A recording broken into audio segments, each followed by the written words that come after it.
Hi, everybody, and welcome. Thank you for joining this Women in Propane Council Leadership Lens webinar, our second of 2023.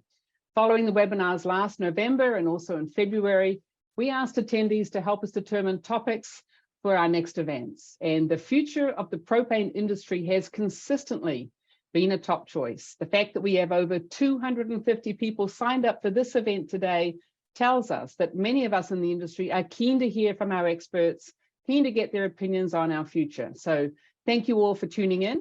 We have an incredible lineup for you today. First, let me remind you that you may use your Zoom webinar controls to participate in our polls today. We have two coming up, one in just a moment. We'll also welcome your questions. So please use the question facility to post a question rather than just putting in the chat box, please. It's a lot easier for us to get to them when they're in the question facility. And you'll see that if you hover at the bottom of the screen, your controls will pop up. And if you're not seeing a Q&A or a chat box or any of those, you can hover on the three dots and find all of them very easily as well from there. And when you leave the webinar, you'll see a very quick 2-question survey. Please do take a moment to let us know how we did today and also vote on some of the topics we've got out there for potential webinars in the future. So let's kick things off today, and I'm delighted to introduce Paula Summers. Paula is the chair of the Women in Propane Council, and she is also the SVP of Sales and Strategic Partnerships at Vision Financial, a company in the business of providing capital to companies that need to acquire equipment. Today, Paula is here to welcome you all. Paula, thank you. Thank you so much, Bridget, and thank you everyone for joining us today. This is the Women in Propane Council's second quarterly webinar of 2023.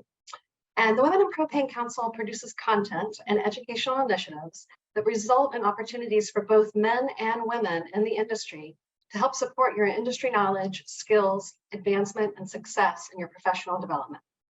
You can listen to our previous webinars and learn more about all the other WIP initiatives, including our podcast series, disc training, and mentorship program on our website, womeninpropane.org. The Women in Propane Council also has association ambassadors at the state level, so be on the lookout for some networking opportunities in your area. Thank you, Bridget. Oh, thanks, Paula. Thanks for joining us today and for that insightful review of Women in Propane programs. I bet many of the folks just learned something new. I hope you did. You can email us at wip@mpga.org or contact us via womeninpropane.org. We hope to hear from you. So let's kick off with a quick poll for everybody. It'll just warm up our poll-taking facilities here.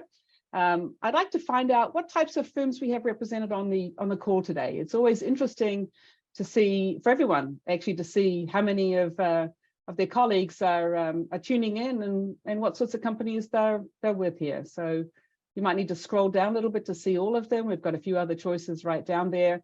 We've got 53% of the vote in. It's, wow, you guys are really good at this. We're at 66%. We'll try to get to 80, 85, and we'll call those results and move on. So thanks for voting. We're at 80 and still moving. So I'm going to give it a couple seconds more. All right, let's show those results, please. Okay, so not surprisingly, we've got a good chunk, 36% actually are propane marketers, but a lot of propane suppliers in the mix as well, and a number of manufacturers, around 16%. So really good mix here. Everyone is interested in the future of the propane industry, obviously. Okay, thanks so much for that. Let's move on. I would like, on behalf of the Women in Propane organization, to extend a very sincere thank you to EDP, who is graciously sponsoring this event today. Before I introduce our expert panel, please enjoy this short and beautiful video from the team at EDP.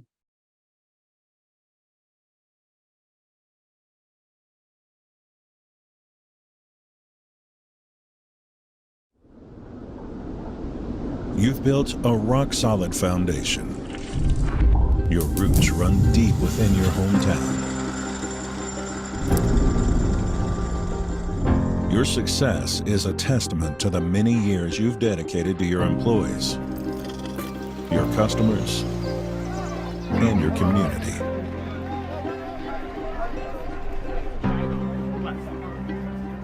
You started your company from scratch, and now you're ready for the next chapter.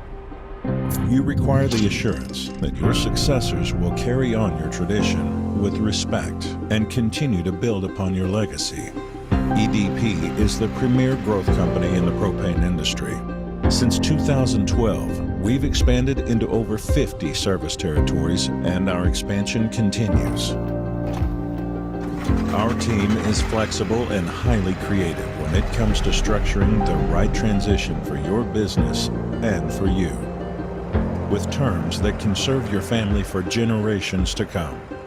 EDP is about commitment to our industry, to our communities, to our employees. Propane? Go ahead. All stops complete. The weather is closing in. We're going to head back to the barn. Great work today. Drive safe and Godspeed. Roger that.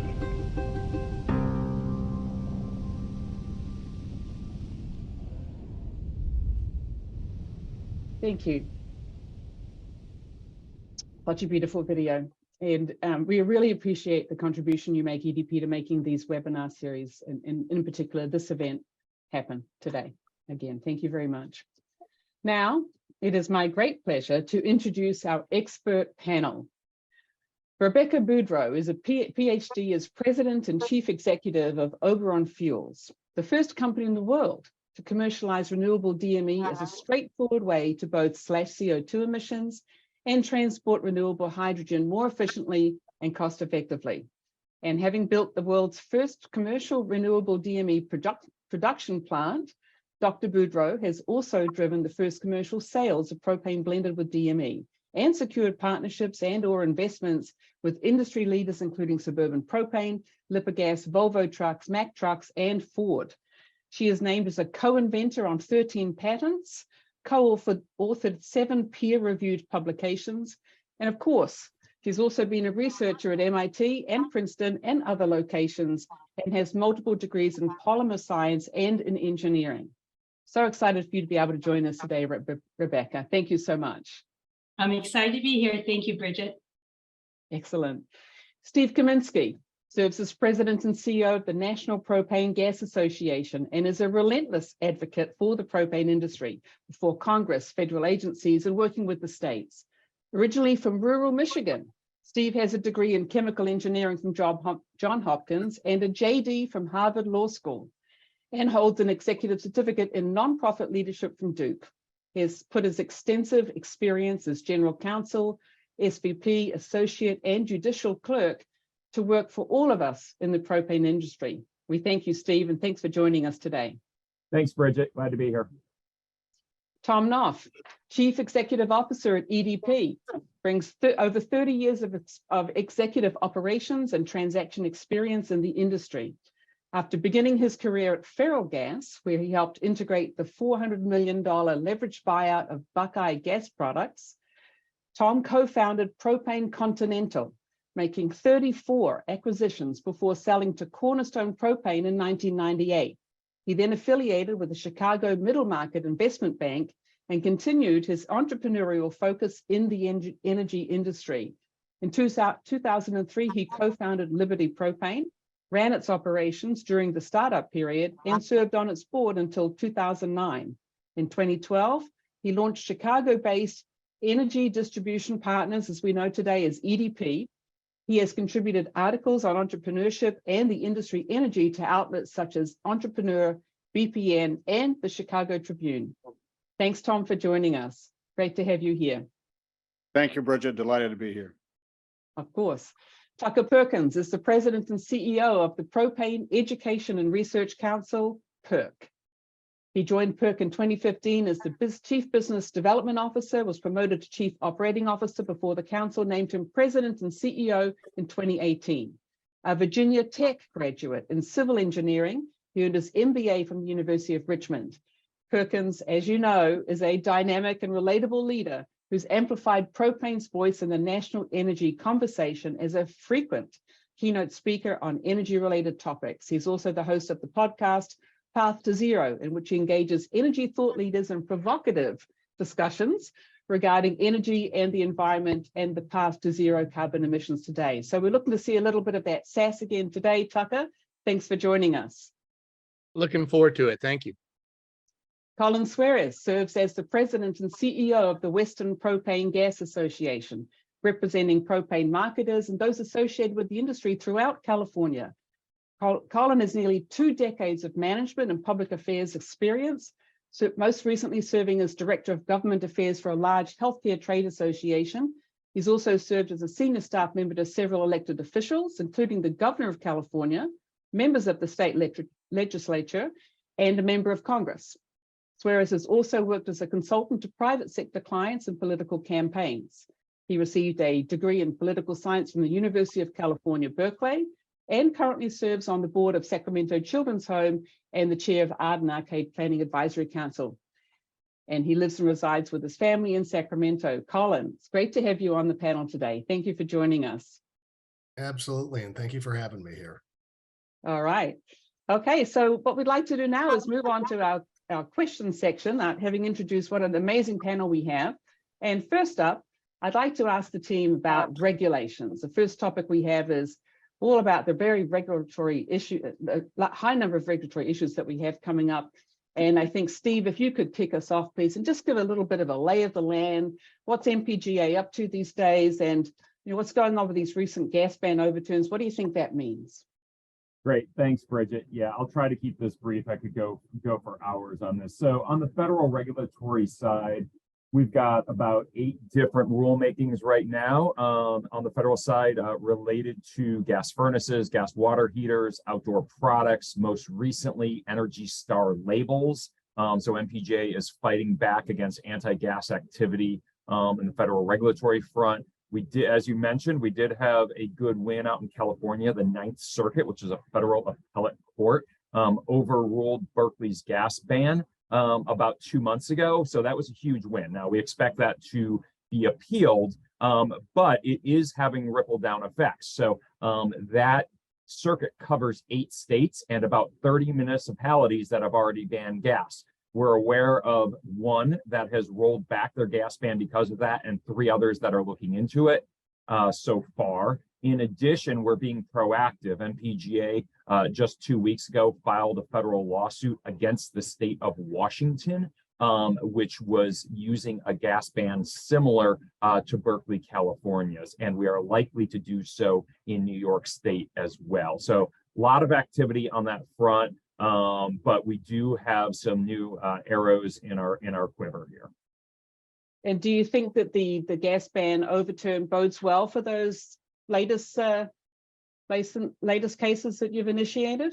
Yes, it does bode well. However, it is by no means a slam dunk. So, for example, in Washington State, less than 1 week after we filed the lawsuit, Washington State basically said, okay, we're going to push back the start date of our gas ban by 120 days so we can redesign our building code change to get around the Berkeley ban. So it is having an impact, but they are basically using it to try to circumnavigate what the court held. So a lot of battles going forward, a lot more litigation in the coming years for NPGA on behalf of the industry, I suspect, than in previous years. Okay, well, definitely it's a battle, and it's great to have you on the front lines for us. Thank you. How about you, Colin? What are you seeing in the Western PGA in terms of regulatory issues today? What's going on out there? Yeah, it's again, I could probably spend the whole webinar talking about this, but at least in short, what we've seen is as the industry has been moving towards renewable fuels and lowering our carbon intensity, there's been a dramatic shift in the modes of attack that a lot of the activists have been taking. So they've been actually talking about all emissions as opposed to just carbon emissions. So a lot of the regulations we're seeing that are moving right now are looking at regulating any emissions, including air quality emissions, including NOx, which is an unavoidable byproduct of the combustion process. So the state of California just passed its Advanced Clean Fleets Rule, which is this effort to electrify the medium and heavy duty truck sector. There's going to be lawsuits pending on that from other groups, but we're going to be very interested to see what that is going to mean, especially for us in the industry on bobtails and transports. In addition, something we're heavily involved in is an attempt to ban large spark ignition forklifts, otherwise known as our propane forklifts.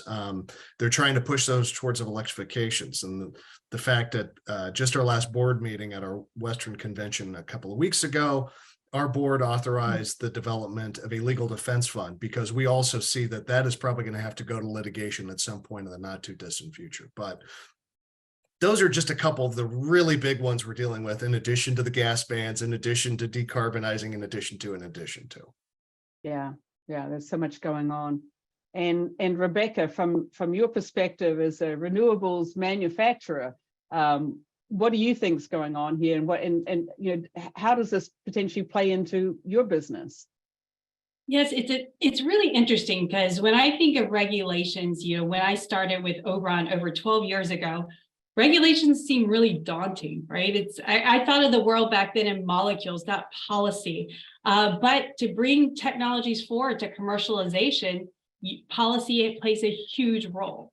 And so when we started over a decade ago, we approached the state of California as like, hi, we're Oberon Fuels. We have this interesting molecule, but we can't figure out how to legally sell it in the state of California. And they said, well, we don't know how to do it either, because we haven't certified a new fuel since 1992, which was propane.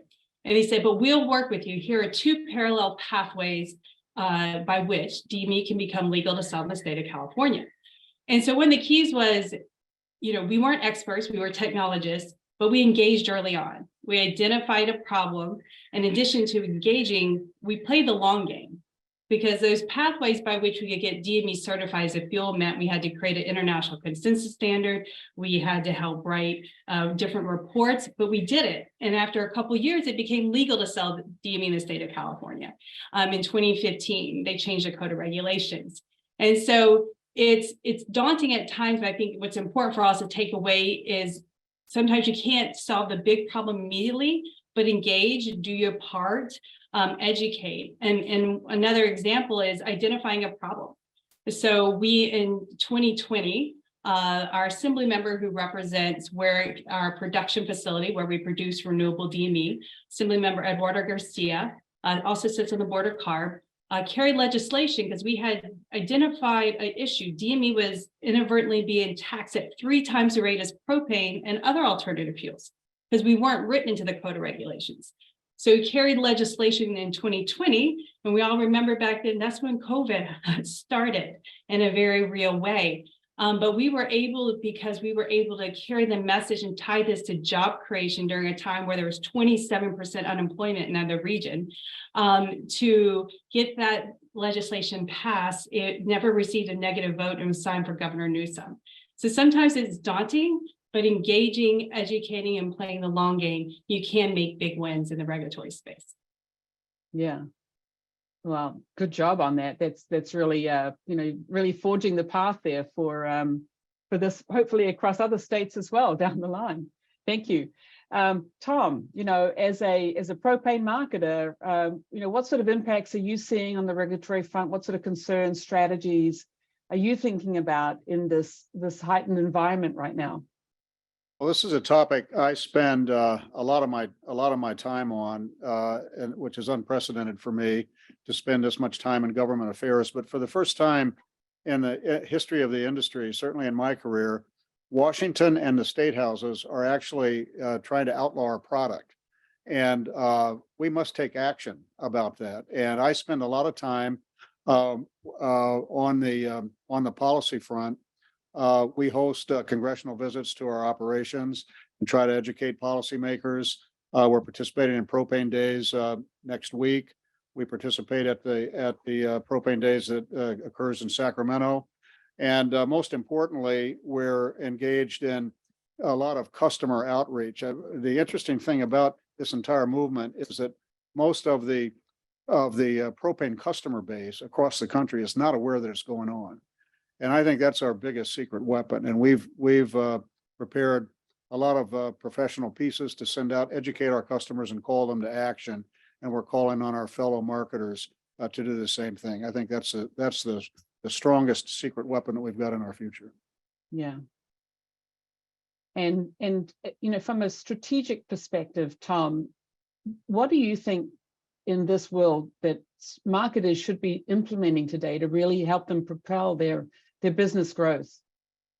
Well, stay educated on the ways that we can lower our carbon footprint and ways that we can participate in lowering the residential heating and industrial use carbon footprint. And NPGA and PERC both have a lot of information on their websites to assist in that. Educational materials, customer communication materials, and so forth. Make use of that, understand the numbers, and understand ways that you might be able to lower your own carbon emissions. Mhm. Right. And I'm going to jump over to Tucker. Tucker, perhaps you could kind of help us in terms of strategies that you think the industry and the marketers could be taking in terms of propane versus electricity. You know, what, you've been speaking to the industry about the differences. What do you think are some of the big strategies that the marketers should be looking at today? Well, I think marketers do realize that, we're moving into a spot where we are often the low cost, maybe best environmental solution, but that's rarely talked about. I mean, everybody thinks about electrification as this perfect, bullet that's going to be clean and cheap. And now as we're a year or 2 or 3 into this movement, we're seeing a lot of things. We're seeing that it's not clean. I noticed this morning 3 different utilities in Wisconsin, raising their electric rates really at unprecedented levels. So what I think propane marketers have to tell the story, because for some reason we've been lumped into this basket that all fossil fuels are evil, and the only path to a clean climate is to rid ourselves of fossil fuels. And that couldn't be further from the truth. The enemy is carbon, if you will.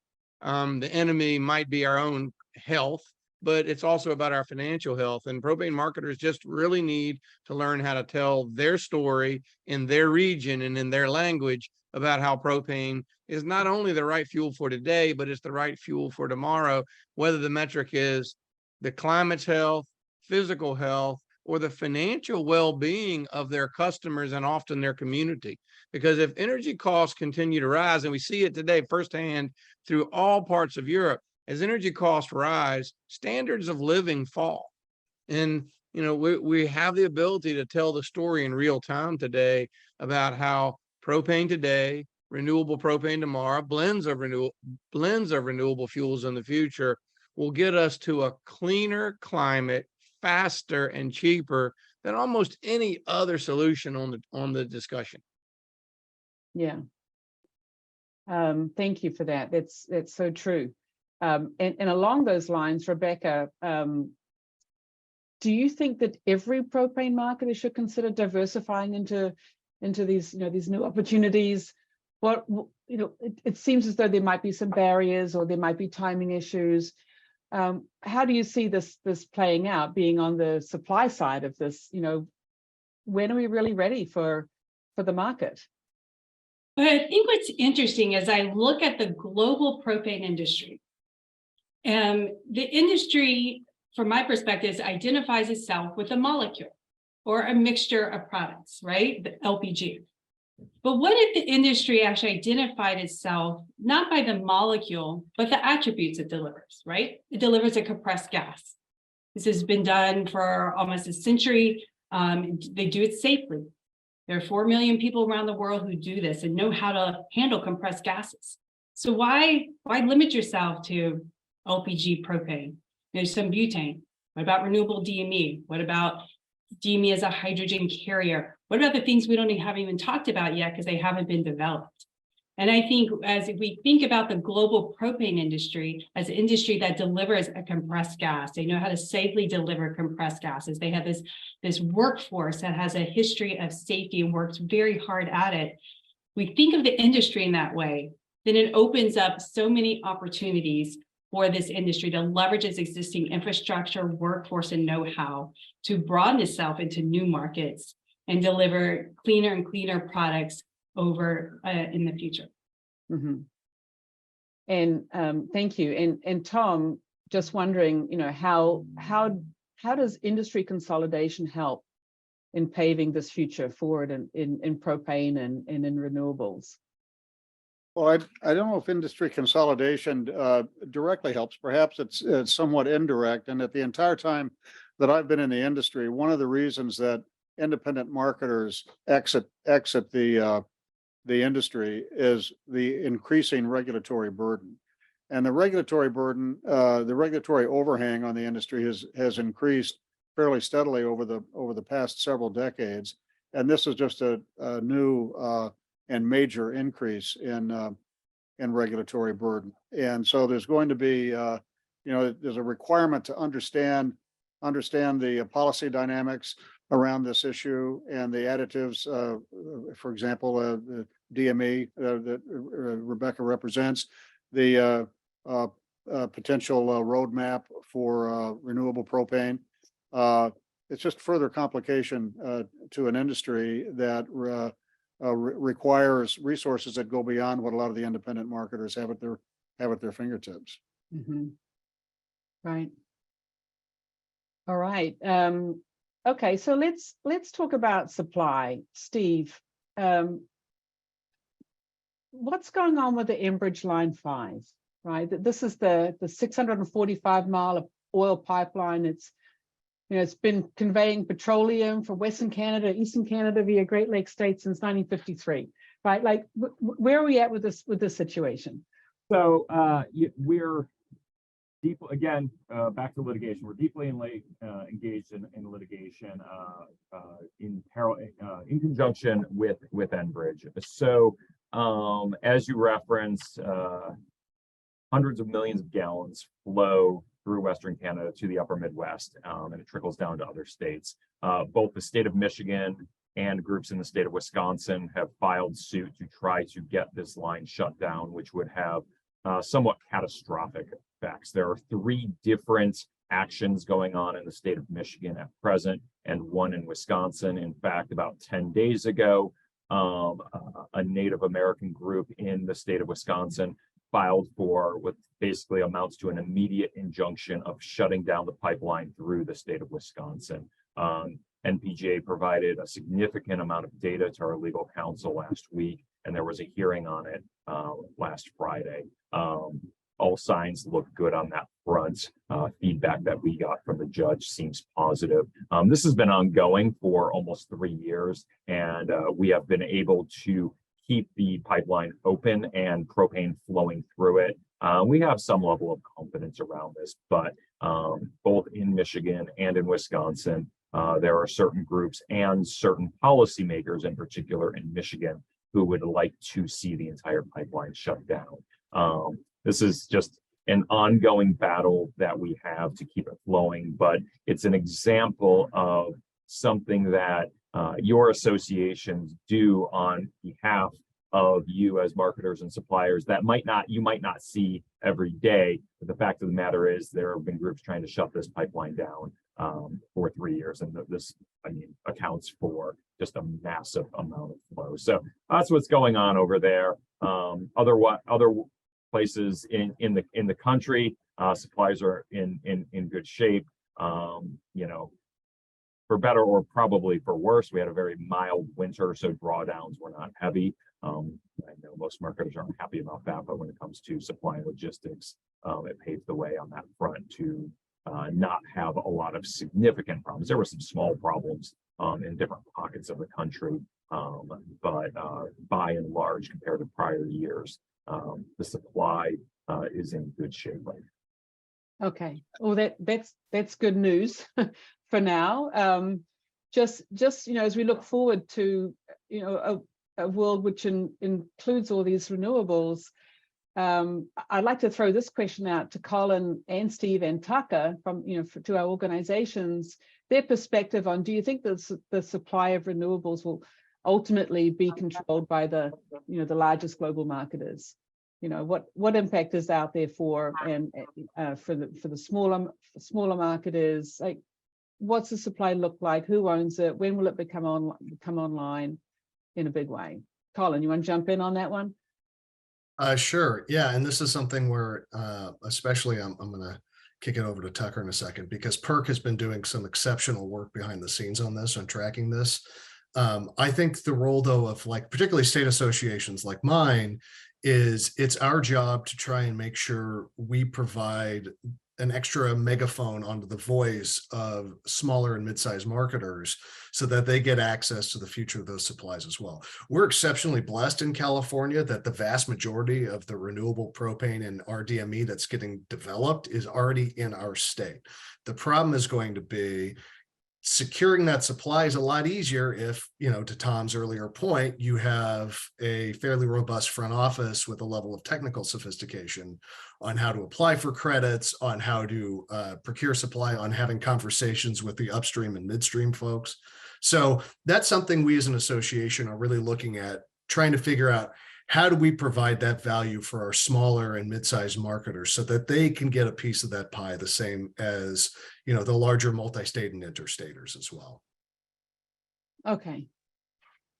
I'd love to Thanks, Tom. jump in if you don't mind, because I think, this is something so that we have spent, 4 years now really talking to potential manufacturers of renewable propane. And I'm shocked today, even how little they understand about the marketplace, right? To Colin's point, even if they're capable of producing it, or in some cases they are already producing it, but consuming it in their own plant, they're not aware of how to move it to the market. And anything they are aware of is generally wrong. So we've really enjoyed the last 3 years talking to them about how important this market is. Now we're beginning to talk about the market. And I would say that one of the first questions we ask producers is, how do you intend to market it? Do you want one company to keep it dry? And I'm proud to report that, we're now working with Marathon, and Marathon is a great example. They've said, no, we want to sell to a number of small marketers. That's our path to market. So I think we're going to see this next phase over the next couple of years, where some of those streams were already tied up by big marketers, but the next streams coming on, their path to market is to sell through either middlemen, generally the midstream players who already sell to the small customers, or they're going to sell directly to everyone. And I do think, the big players have already figured this out, but I think the small marketers, again, it starts with them asking for it. And on this webinar, people in California are already going, yeah, I need to ask for it. And someone in Kansas is going, I'm not going to ask for it right now. But I think with certainty, anyone who wants it can find someone who will sell it to them. And I think that's where we're going to be over the next couple of years. Okay. Anything to add on that one, Steve? No, they've done it. They've done a great job. I'll give a shout out to PERC. So PERC actually has commissioned a study through the National Renewable Energy Lab, which basically focused on the economics of bringing renewable propane and other types of renewable fuels to market. And it really was designed to incentivize biodiesel production plants that are producing renewable propane as a byproduct, rather than to use it to power their biodiesel plants, to take it into markets. So as they continue to recognize the economic value of bringing it to market, that's going to be very important. And I think that, whether it's 100% renewable propane, whether it's a blend of renewable with conventional, a blend with DME, to Rebecca's earlier point, our marketers are designed to deliver compressed gases, liquid fuels.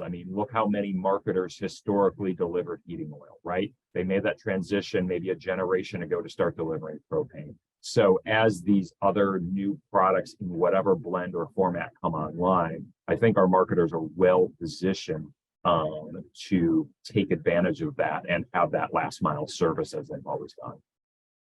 Okay.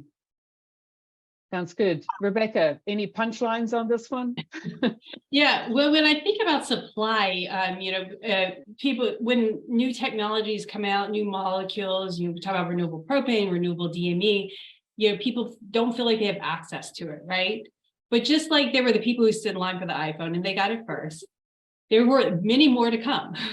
And so what's important is engaging now, understanding about these renewable molecules. The industry associations are a great way to learn about them, because there's so much more to come. And I think about Oberon, our target is to produce over 200 million gallons a year of renewable DME by 2030. And that's just us.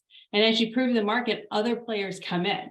And so that's not for one supplier or two, that is across the board. So I think it's important to understand, be engaged, be supportive of renewables, renewable propane, renewable DME. They can be blended together, right? These molecules don't compete. It's all about helping the industry in this path to lower and lower carbon, lower and lower emissions, and how all of these molecules can support the industry. Perfect. All right. Well, let's move over to some key opportunities within propane. And I'm going to throw this one over to Steve. What do you think are some of the key opportunities that we should be looking at, or marketers could do as they're waiting to get into or thinking about diversification? What do you think those key opportunities are, Steve? Yeah, I mean, so there's a lot of opportunities for growth in this industry, despite all of the, the fence posts and hurdles. Prime power generation, I think, sort of front and center, combined heat and power units, microgrids, things of that nature. From MPGA's side, we lobby Congress on Capitol Hill to get appropriations dollars to sort of fund research into this type of new use of propane, whether it's conventional or renewable or otherwise. So, these types of applications are coming online more and more and being made available. So I think really thinking outside the box of traditional heating, obviously, for the foreseeable future, space and water heating is still going to be our bread and butter. But trying to look outside the box at how we can best use our molecule and get better usage out of it. Mm-hmm. And are you kind of seeing the same opportunities as well, Colin, out there? What would you add? What are the key opportunities for propane? Yeah, I mean, it's as dour as we can be in California about the future of propane. Our gallons are growing, and it's because our marketers are looking for new opportunities.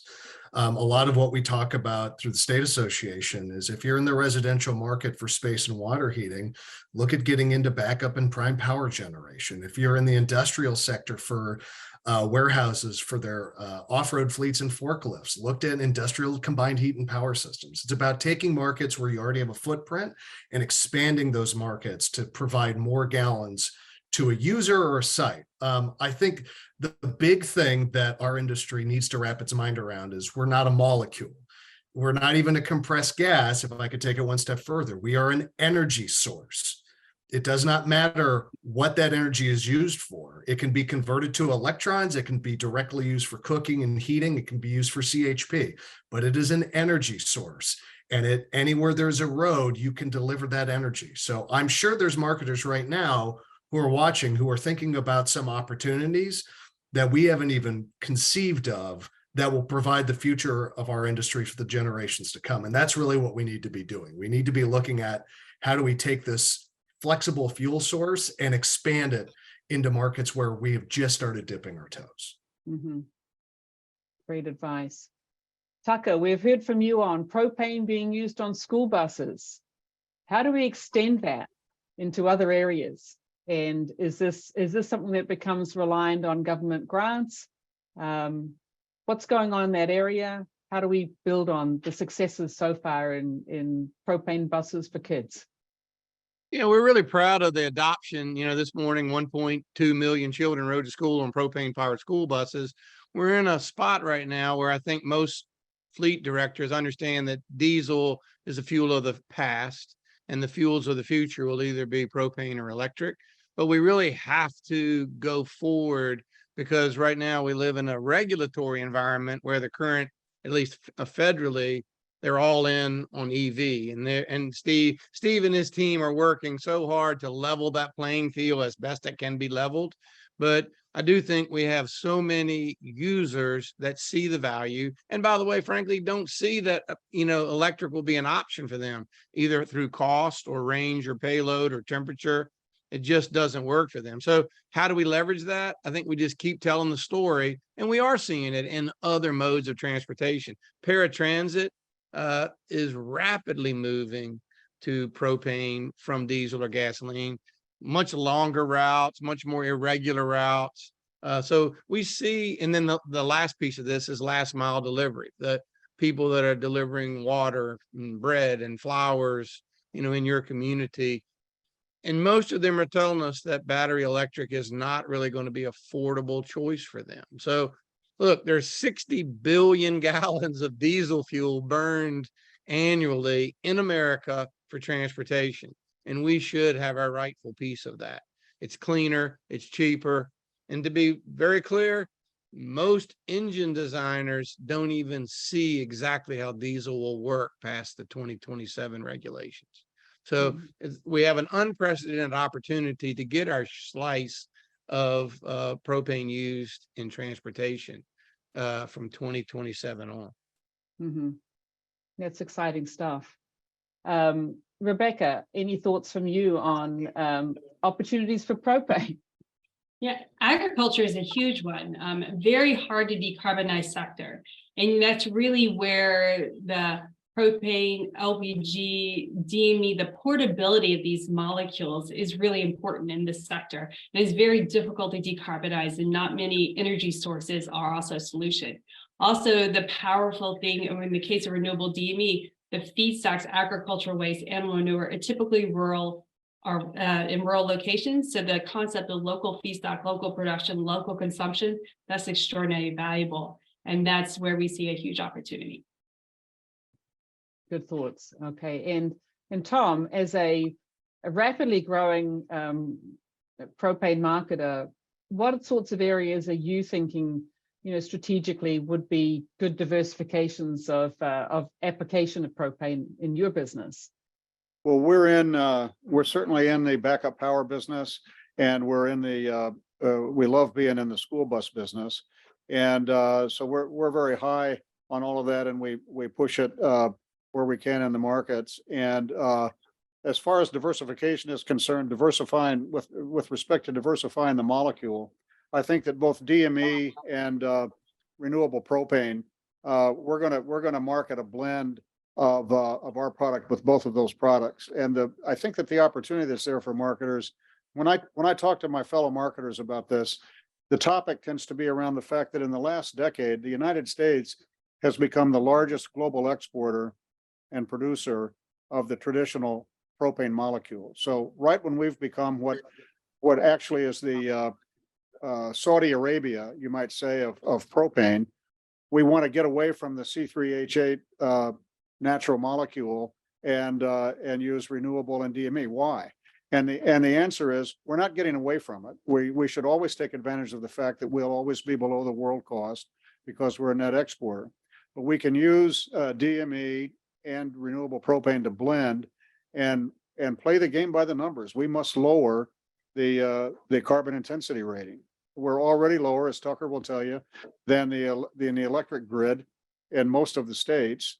And with being scientific about how we blend our product, we can get below in more states, and that's really important for us to do. Mm-hmm. Excellent. Okay, I'm going to move over to the topic of technology, and I'm going to come back to you, Tom. What technology do you think is making a difference today? What are the real applications of technology that can drive business, drive efficiencies, make a difference in how we operate and a better experience for our end users? We have a highly expert operations team that uses local technology for demand forecasting and delivery scheduling. So when our investor group wants to know what we're doing to lower our operational carbon footprint, just happens to perfectly coincide with what we're doing to lower our own operating expenses. If any industry marketer delivers to a residential account with 7 deliveries a year or 4 deliveries a year, you deliver the same number of gallons. And these medium duty pieces of equipment that we roll around in cost about $5 a mile to roll. Most of them still run on diesel fuel. And if we can lower that with the same result in terms of gallons delivered, that both lowers our emissions footprint and increases our profitability. And that's the most important application for technology that we're implementing right now. Okay, and you know what? We've got a timely question in from the field. We've got a few questions, folks. We'll get to them in the Q&A. This is from Anonymous. Thank you, Anonymous. You've been talking about decarbonization. What's the real footprint for propane? And how do you think that we, the industry, should keep track of it? Wireless telemetry will be the answer, question mark. And that's not from Innova, that's not from anyone at our company, I'm sure, but you know, I mean, how will we keep track of the actual footprint that we're making with propane and progress in decarbonization? Any thoughts from the panel? Yeah, well, I can say with a certainty is because we've been evaluating the carbon intensity of propane under the state's new updated low carbon fuel standard rulemaking, which is underway. And right now, the median carbon intensity of California's grid, which is, you know, supposed to be one of the cleanest and greenest, is around 80.5. Fossil propane is about 81.25. And we actually think they're overestimating that a little bit. So in terms of decarbonizing, the real footprint is, you know, and Tucker can speak to this much better than I can, but we're in everywhere but a handful of states, we already have fossil propane a lower carbon intensity than the electric grid. The question is, you know, what blends do we need to do to get it even lower? I don't know if wireless telemetry is going to do anything to show how much, it'll help show how much fuel is getting done, but in terms of what the carbon intensity is, there's a lot of very bright people pushing numbers around on Excel spreadsheet models to try and develop better answers to just those questions. Do you think that we have a more demanding consumer base that is looking for more information? You know, we're setting expectations, allow them to do things from their mobile phones, just in life in general. Do you think that that's driving technology forward in any way? Yes, I do. We've dramatically increased the amount of customer interaction that we have on handheld devices and with a handheld portal, and the interaction that we can do on our websites. Customers do want that. They walk in the door wanting it. They're only at the very beginning stage of asking questions about the carbon side of this. That's mainly on the policy front where we deal with that. But I think that using social networking, we don't ever have meetings anymore where we talk about our Yellow Pages advertising. It's all electronic, and the customers are always one jump ahead on us on how electronic they are. Mm-hmm. And Bridget, just some Bridget, for thoughts sure, on- there are a lot of websites that are starting to talk about carbon footprints of fuels, and frankly, some of them are very accurate and some of them are highly inaccurate. But this whole system of actually propane marketers delivering a lower carbon fuel and doing it in a less energy intensive way, I mean, we're starting to see it. And I think ESG, you know, rules as we think about scope emissions, and I know people who don't live this don't think about scope 1, 2, or 3 like some of us do, but certainly our corporate customers, they're looking for ways to report how they're lowering their carbon emissions, and using propane. Certainly using propane in lieu of diesel or gasoline is the first choice, but I think we're going to begin to see using propane in lieu of electricity. Counterintuitive, I understand, could very well reduce their carbon emissions. And we're just coming into this point where a lot of people are going to be putting the data out there that supports that notion that using propane, or in many cases natural gas, by the way, could lower your carbon footprint. And I think it's important that as an industry, we talk about it and talk about the journey, right? Not shying away from where we are today, but talk about all the options the industry has. There's renewable propane, that's a drop in, renewable DME, you know, they use different feedstocks. They have different pros and cons, but, you know, for example, renewable DME, CARB weighed in and said, okay, if you take dairy manure, convert it to renewable DME by the Obron process, the carbon intensity would be minus 278. So if you took propane, fossil propane at 83, so I have to do the numbers column with 81.25, but and blend in 20% renewable DME, that would take your carbon intensity to 35, right? So it's important that we talk about renewable propane, renewable DME, the continual drive to lower carbon intensity by how we move it, how we store it, all the ways it's a journey, right? We're never there because we're always going to try to get better. But it starts with us talking about it and using the tools that are available, like the low carbon fuel standard. In the US, it's great. Europe has different models, but there are models out there that can help us determine those numbers. Yeah, and in terms of folks on the phone who may not be policy wonks and talking to regulators every other day, the sort of top level to keep in mind is treat propane fairly when you're making the measurement, right? Source the site, right? Take into account the carbon produced in the production and transmission.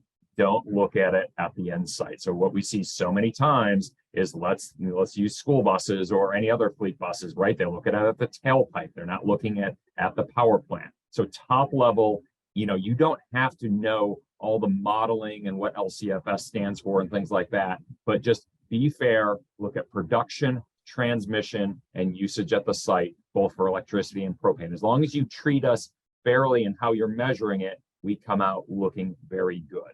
If you treat us unfairly and look at it at the site, right? You look at a propane water heater in a home versus all the way from the power plant, it looks very different. So I think for me, that's sort of the best messaging that everyone out there can do to benefit the industry.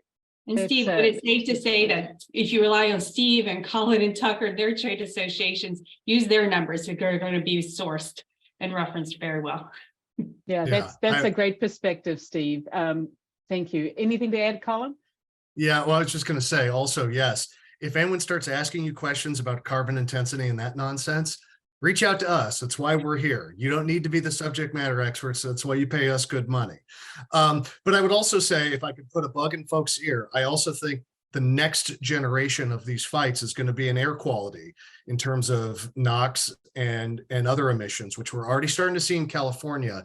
So those of you who look at capture devices and technology that looks at the tailpipe, start thinking about that, because it's going to be those aftermarket conversions, those ultra low NOx additions are going to be the next step to extending the useful life of existing equipment you have and protecting us against some really onerous regulations to come. Thank you. And I just want to throw this back to Steve. What technology do you think will really potentially help shape the industry in the future? I mean, it's still early days. It's funny, Bridget and I talked about this a couple of days ago, but we're starting to look into, you can't turn on the news without hearing about AI, right? Artificial intelligence. And it's so nascent right now. We don't know what it's going to look like, but it is something to pay attention to. Can that help in supply and logistics? Can it help in billing and accounting? Can it help in risk minimization? I mean, there's a webinar every other day now on AI and its potential applications. So obviously it's something to pay attention to and to see as we go forward over the next several years, whether there are applications that can help economies of scale, help minimize and streamline your expenses. We'll see. But I mean, I think that's something just to sort of keep an eye on and see where things go. There are a lot of very creative people in this industry. So I'm excited to see where that might take us. Thank you. Okay, we're going to move forward onto managing teams. And Tom, I've got a question for you about labor, right? Is there still a labor shortage? What really works to attract and retain teams? How do you guys do it at EDP? Yes, there's still a labor shortage. It's hard to get, the industry is driver short, and we're actually short in all positions. And the way we try to win that war, and the way we are winning it, is to be a great place to work and take really good care of employees and create opportunity and put a lot of heat on recruitment. Mm-hmm. And, this is a Women in Propane Council session, and we have a question relative to the females and the women in the labor force. So what is your opinion of the type of contribution all the associations may need to do in order to push more participation of women internationally in the LPG industry? Well, I'm a big fan of Women in Propane, and I'm glad you guys are here. And you guys are good at what you do. And we have women drivers and we have women managers. At one point, we had the highest percentage of women general managers at the first line position in the field, probably than any other multi-stater.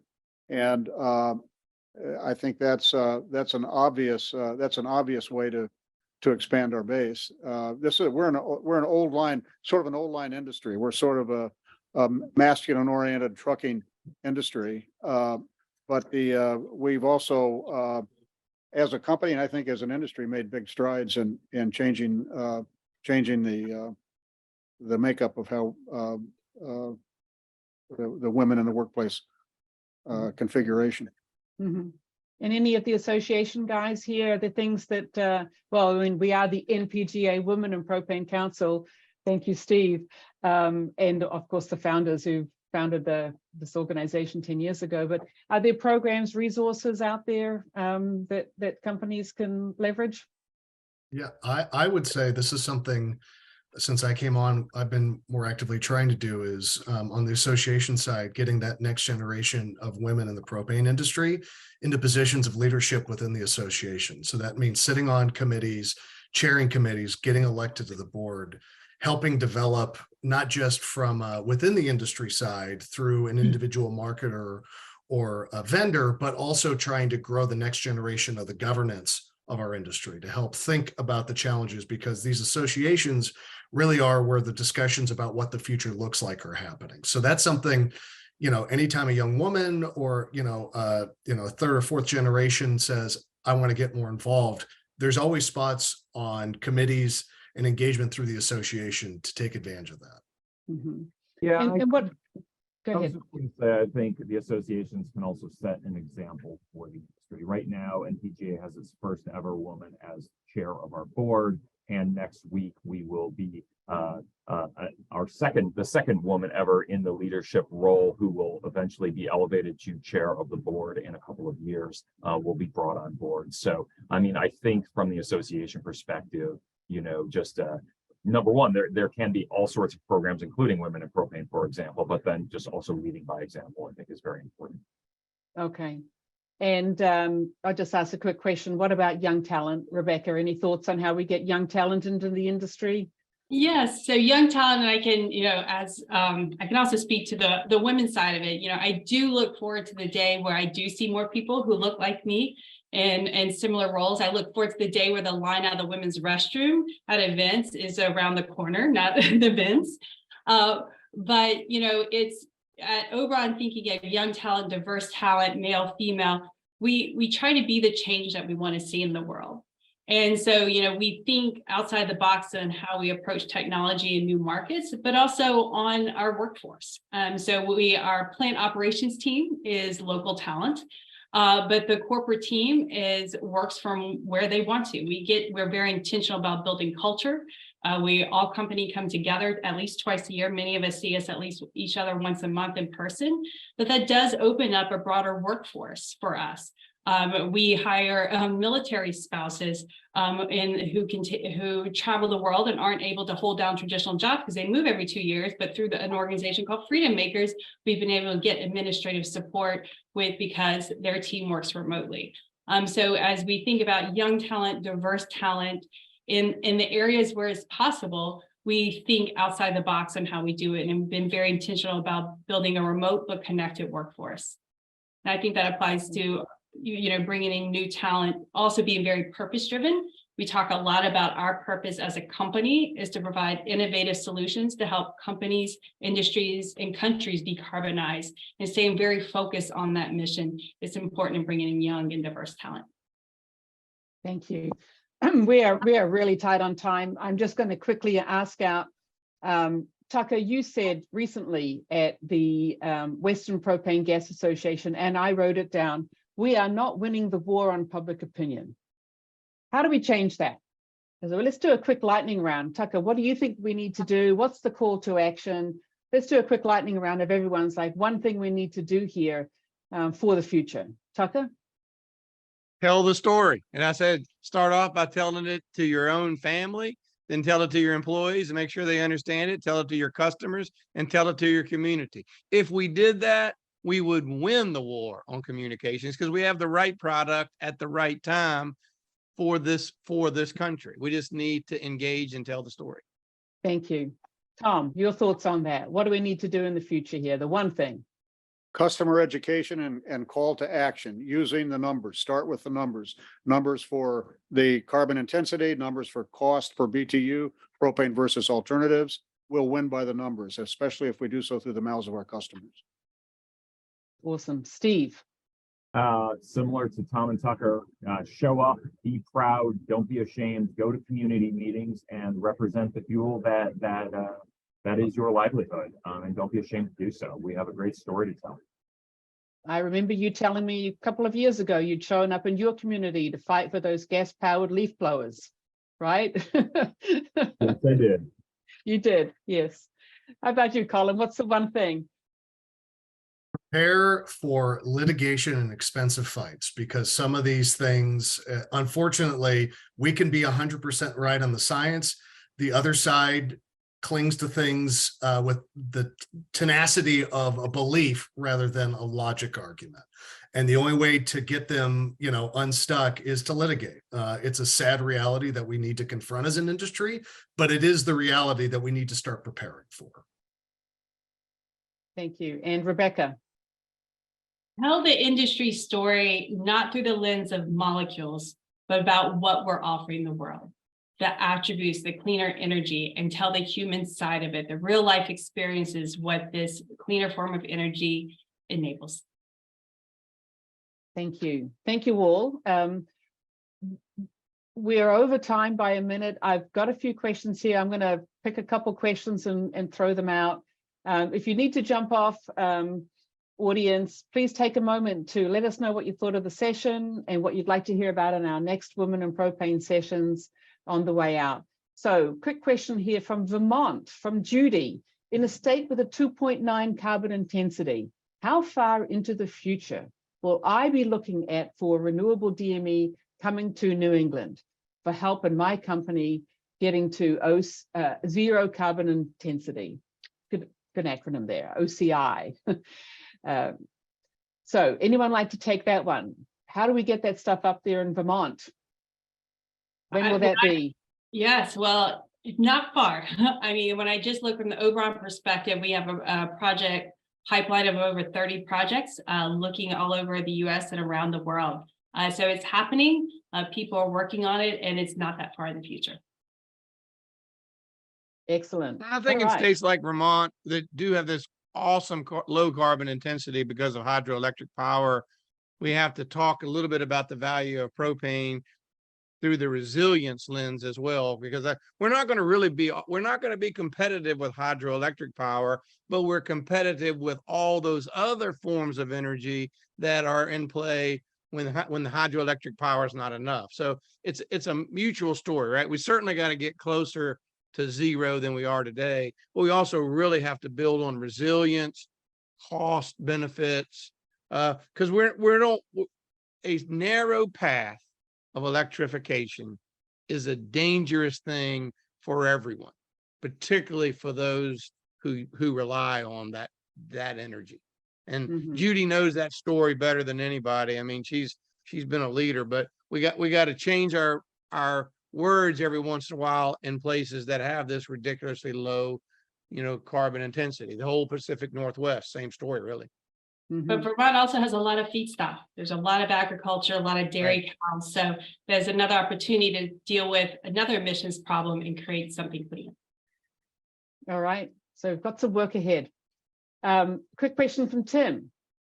In the Northeast, heating and hot water are the bread and butter accounts. Generator accounts only create income in a power outage.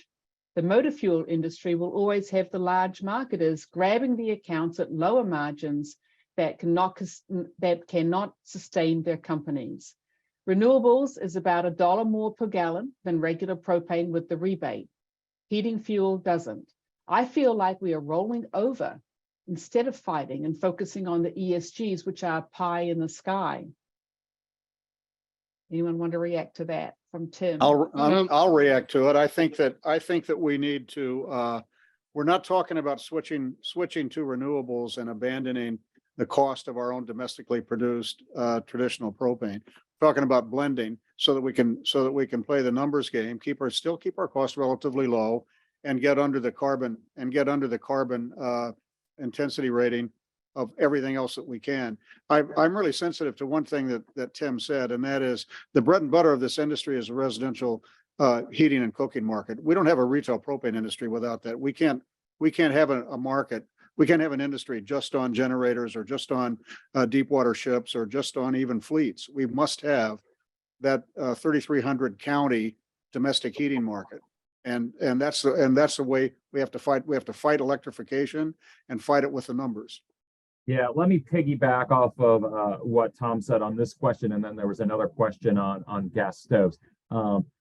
This wonderful webinar is the future of the industry, right? But rest assured, the lion's share of the work, at least on the association side, that is being done is to protect the conventional propane market. The fossil propane market is the vast majority of the work we do.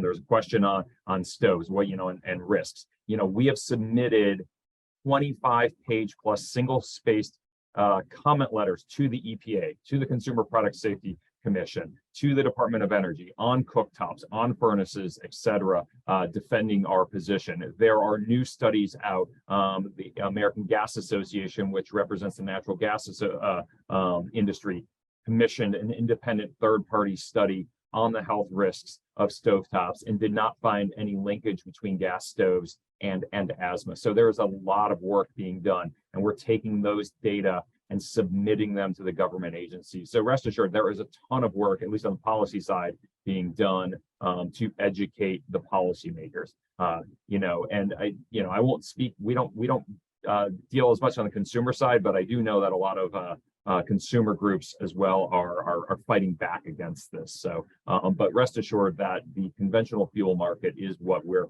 primarily focused on, albeit not so much on this one. And Bridget, oh, sorry, Colin, go ahead. But I would love to weigh in too. Yeah, well, I'll just say, I mean, again, this is, I think, a question of there's a lot of stuff like a duck on top of the water. There's a lot of paddling at the state and national associations going on underneath. We just had a couple of months ago a huge victory in California that our folks know about, but it has not spread as widely. Is the Bay Area, one of the most progressive places in the country, passed a space and water heating ban on natural gas appliances starting in 2031. You won't be able to buy them. There's going to be some litigation, but essentially they're going, you can't buy it. Propane is explicitly excluded. Now, it's not the best public policy for consumers, but the reality is your industry is picking and winning some of these fights, just like the gas ban in Berkeley, just like the Bay Area's attempt to ban, appliances, banning natural gas, but specifically and decidedly saying we're not touching propane. These are some of those fights that we're winning. But the reality is, the other side wants what they want, like a toddler screaming and crying. They're going to keep whining and crying until you give it to them. And so our associations are trying to find ways to get carve-outs, get exemptions to protect those gallons while trying to figure out ways like renewable blends to get us to continue to be able to operate in that market without, too much difficulty. All right, I'm going to give Tucker a moment and Tom a moment, and then we're going to wrap it up, folks. Tucker. Yeah, thank you. Yeah, because I think Tim, by the way, I appreciate Tim's question. And I think we could do an entire webinar on just his question, because I want to focus on a couple things. One, he says, I feel like we are rolling over. And I know, you try not to be offended at that, but I think we ask ourselves that every day. We're not rolling over, but I think all of us have to realize that we got to tell the story in today's language, to tell the story in the language of our fathers or our grandfathers that founded these businesses. It's not going to work. So we're not rolling over, and I look at one line in there. We completely agree with him. Tom has said the same thing. I understand in the Northeast, they're all about heat and hot water. And we want to keep that bread and butter accounts. But we got to figure out maybe how to do it a bit differently than we did it 50 years ago. Generator accounts only create income in a power outage, then change the way you bill for generator accounts, right? Don't run away from generator accounts. Think about maybe it's a fixed fee, or maybe it's higher tank rents. And I understand, but people who want power, they're going to have to turn to their propane generator for days, because that's the only source of power. People in Texas have seen it. People in California see it. And so he has written an entire, webinar in his questions, but it involves you telling the story, in today's language, and propane marketers have to shift their thinking. That's how we're going to solve that problem. Thank you, Tucker. Anything to add, Tom? The only thing I would add is that we as marketers, I think, need to recognize the fact that there is a heated debate going on. This issue has become political like every other issue in America. And it's connected with the whole climate issue. And climate is a very complicated issue. I've read a number of books on it, a number of papers, listened to a ton of podcasts. What I recommend that we do as an industry is to stay out of that debate. The only thing that we need to focus on are the numbers pertaining to emissions. We have a policy environment that requires us to have low emissions if we want to prevail. Let's just focus on having the low emissions, and we can get into the climate debate after work. That sounds good. Yeah. Hey, I've got a final poll, and it's going to be relevant for the audience. If you can stay on for another minute, let's bring up our last poll here. What do you think is the top thing we need to be focusing in on? This is going to be an interesting one. Okay, here we go. Raise funds to fight electrification, focus on broader access to renewables, amp up propane for power gen, educate and activate our consumers to be our propane advocates, leverage technology to highlight reduced carbon intensity, and change how and what we communicate. And scrolling down, last two, digitalize for new operational efficiencies, or something else. Drop it in the chat box or send us a question here. So we've got 12% voted. Let's jump in on this, guys, and let's get the last view of this. It's going to be quite interesting to see how this pans out after all this lively discussion, provocative questions. Thank you all for posing the questions. If we didn't get to, I'm sorry about that. We will be recording this. So one of the questions was about that.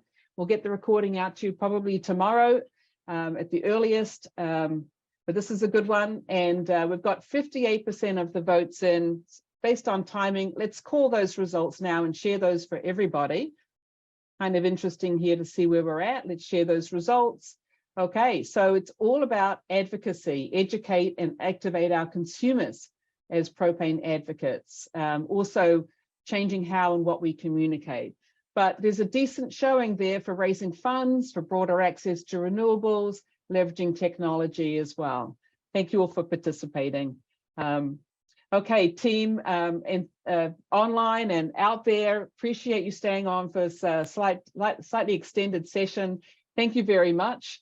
Thank you very much to our experts. We promised a lively discussion, and I think we certainly gave that today. Really, your insights on this is very compelling. Clearly, there's a lot of interest in this. We may need to do a round 2 of this in the future, but really appreciate you all joining us. And thank you to our audience. Please do take that survey on your way out. Thank you for attending and enjoy the rest of your day. Bye-bye. Thank you.